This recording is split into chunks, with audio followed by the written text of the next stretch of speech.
২২ April Bharat শাসিত কাশ্মীরের পেহেলগামে বন্দুকধারীদের হামলায় ২৬ জন নিরীহ ব্যক্তির প্রাণ হারানোর ঘটনার পর উপমহাদেশে যেন ঘনিয়ে এসেছে যুদ্ধের ছায়া। দুই পারমাণবিক শক্তিধর প্রতিবেশী ভারত ও পাকিস্তান আবার ইতিহাসের সেই সংকটজনক মোড়ের সামনে দাঁড়িয়ে, যেখানে প্রতিটি সিদ্ধান্তের কাঁপুনি ছড়িয়ে পড়ছে কূটনীতির টেবিল থেকে যুদ্ধের মাঠ পর্যন্ত।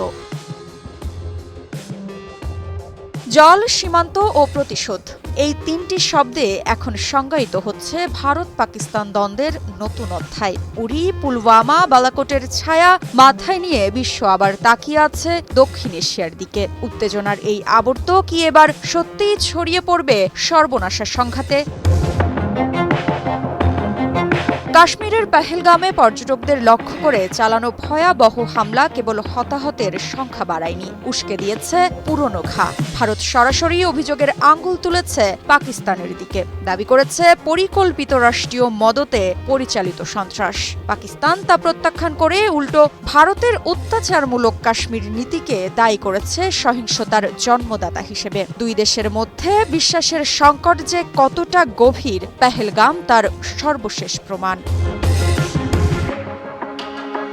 হামলার পর ভারত ইঙ্গিত দিয়েছে ইন্দাস জল চুক্তির পুনর্বিবেচনার। ১৯৬০ সালের ওই ঐতিহাসিক চুক্তি, যা ভারত ও পাকিস্তানের মাঝে জলসীমা ভাগাভাগি করে দিয়েছে, এখন পরিণত হয়েছে কূটনৈতিক অস্ত্রাগারে এক ভয়ঙ্কর হাতিয়ার হিসেবে। ভারত যদি জলচুক্তি বাতিলের পথে এগোয়, তবে দক্ষিণ এশিয়ার কোটি কোটি মানুষের জন্য জলের যুদ্ধ হয়ে উঠবে বাস্তবতা, শুধু কল্পনা নয়। বিশ্লেষকরা বলছেন, জল নিয়ে শ্বাসরুদ্ধ করার কৌশল যুদ্ধের চেয়েও বেশি ধ্বংসাত্মক হতে পারে।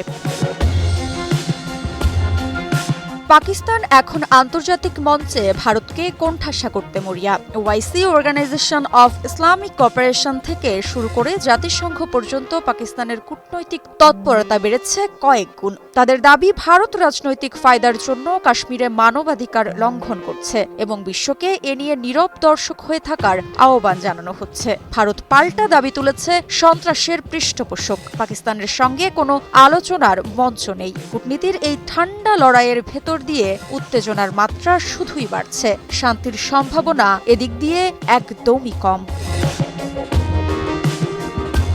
তবে সাম্প্রতিক ইতিহাস ঘাটলে দেখা যাবে, দুই দেশ যুদ্ধের কাছাকাছি পৌঁছে গিয়েছে এমন ঘটনা নতুন নয়। গত ২৫ বছরে ভারত পাকিস্তান বেশ কয়েকবার একেবারে যুদ্ধের দোরগড়ায় পৌঁছেছে। ২০০১ সালে সংসদে হামলার পর ভারত পাকিস্তানি বিমানের জন্য নিজেদের আকাশসীমা ব্যবহারে নিষেধাজ্ঞা জারি করে। সীমান্তে দুই দেশই নিজেদের বাহিনী মোতায়েন করে। একইভাবে ২০০৮ সালে মুম্বাই হামলার পর ব্যাপক উত্তেজনার পর সীমান্তে একই চিত্র দেখা গিয়েছিল।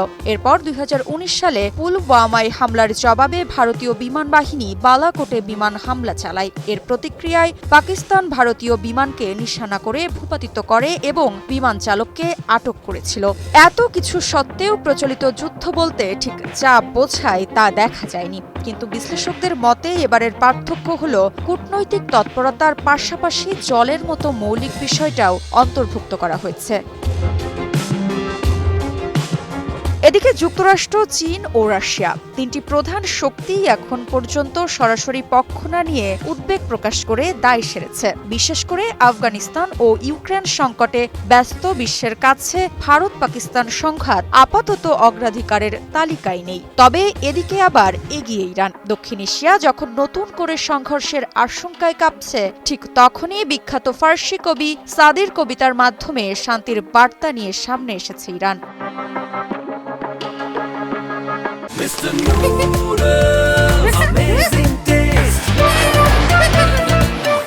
ভারত ও পাকিস্তানের মাঝে চলমান সাম্প্রতিক চরম উত্তেজনার মধ্যে ইরান তাদের ঐতিহ্যবাহী কূটনৈতিক ভারসাম্যের জায়গা থেকে মধ্যস্থতার প্রস্তাব দিয়েছে। কিন্তু বিশ্লেষকরা সতর্ক করে দিচ্ছেন, দক্ষিণ এশিয়ার দুই পরমাণু শক্তির মধ্যে সামান্য উত্তাপও বিশাল বিপর্যয়ে গড়াতে পারে।